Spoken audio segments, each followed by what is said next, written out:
महाराष्ट्र के वजीर आला देवेंद्र फडणवीस ने शरद पवार के हालिया बयान पर उन्हें तनकीद का निशाना बनाया। फडणवीस ने कहा कि पवार साहिब को ये बात राहुल गांधी से मिलने के बाद ही क्यों याद आई।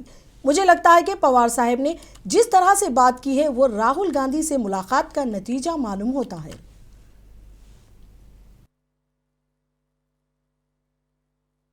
पहिल्यांदा मला हे लक्षात येत नाहीये की इतक्या दिवसानंतर पवार साहेबांना राहुल गांधींना भेटल्यावरच ती आठवण का आली। इतके दिवस ते बोलले नाहीत आणि आज अचानक बोलले। राहुल गांधी ज्याप्रमाणे सलीम जावेदच्या कहाण्या तयार करून त्यांच्या स्क्रिप्टवर त्या ठिकाणी रोज नवीन कपोलकल्पित कहाण्या सांगतायत, तशा प्रकारची अवस्था पवार साहेबांची तर झाली नाही ना।